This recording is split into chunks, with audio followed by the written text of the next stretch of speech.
9ஆம் நிலை. தன்னையே தாழ்த்தி கொண்டார்.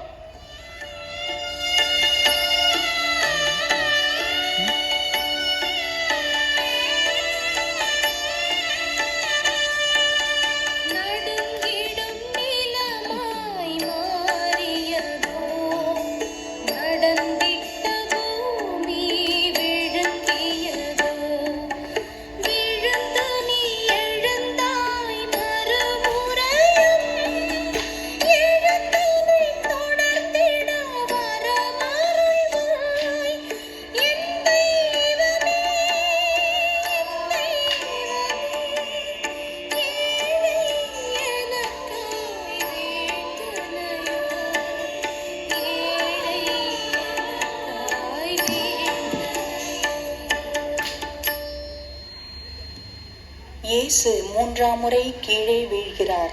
திவ்ய இயேசுவே, உம்மை ஆராதித்து வணங்கி உமக்கு நன்றறிந்த ஸ்தோத்திரம் செய்கின்றோம். அது ஏனென்றால் அதிர்ஷ்ட பாரமான சிலுவையை கொண்டு உலகத்தை மீட்டு ரட்சித்தீர். மருமகன் பாடுகள் பட வேண்டியிருக்கிறது. என்னை அப்படி செய்வார்கள் இப்படி செய்வார்கள் என்று சாவுக்கு முன் தீர்க்க தரிசனம் சொன்னாயே, இப்போது நடக்க கூட தடுமாறுகிறாய். நாளை ஓய்வு நாள், ஆயத்தம் செய்ய வேண்டும். இவன் இப்படி நடந்தால் நாம் கொல்கத்தா போய் சேர முடியாது. நம்மை மிகவும் தொந்தரவு செய்கிறான். இருக்கின்ற நிலைமையை பார்த்தால் இங்கேயே இறந்து விடுவான் போல இருக்கிறது. தூக்கி நிறுத்துவனை.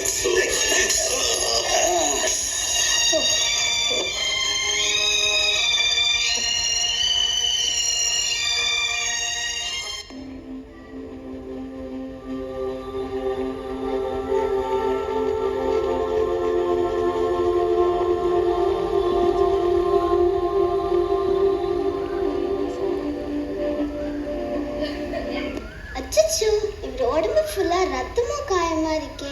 இவரை எதுக்கு அடிக்கிறீங்க? இவர் எல்லாருக்கும் நல்லது தானே பண்ணாரு. நல்லது பண்ணா இப்படிதான் அடிப்பீங்களா? நீங்க பண்ணது தப்பு. நீங்க அவர்கிட்ட சாரி கேளுங்க. என் வேலை தவறு செய்த குற்றவாளிகளுக்கு தண்டனை கொடுப்பது மட்டுமே. ஆனால் என் வாழ்க்கையில் ஒரு மனிதனை தப்பாக நினைத்து குற்றத்துக்கு தள்ளப்பட்டிருக்கிறோம் என்பதை நினைத்து மனம் வருந்துகிறேன்.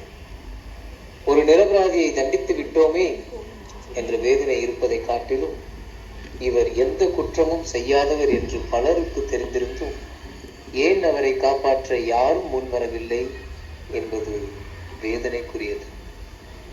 நமக்காக சில ஐயா, டாக்டர் ஐயா, என் பஞ்சாயத்து தாயா என் உலகமே. அவளை எப்படியாவது காப்பாற்றுங்க ஐயா. ஐயா, எனக்கு உங்க கஷ்டம் புரியுது. ஒரு 35 லட்சம் மட்டும் ரெடி பண்ணுங்க, உடனே ஆபரேஷன் பண்ணிடலாம். ரிசப்ஷனுக்கு போங்க, அவங்க எல்லாம் டீட்டெயிலாக சொல்லுவாங்க. ஐயா, அவ்வளோ பணத்துக்கு நான் எங்கேயா போகிறது? அப்போ நான் எதுவும் பண்ண முடியாது ஐயா. ஐயா, நீங்கள் ஆப்ரேஷனுக்கு ரெடி பண்ணுங்க, நான் கண்டிப்பாக பணத்தோடு வரேன். என் பொஞ்சாதியை மட்டும் காப்பாற்றிடுங்க ஐயா.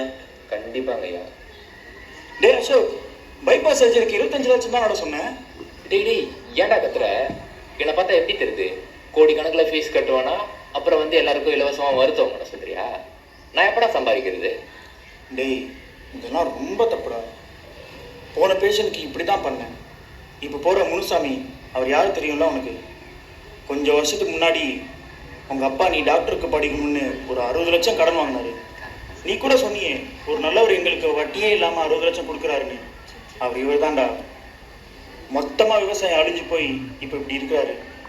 ஆனால் நீ இவ்வளோ பணம் இருந்தாலும் அவருக்கு மாதம் 35,000 தான் கொடுக்குறீங்க.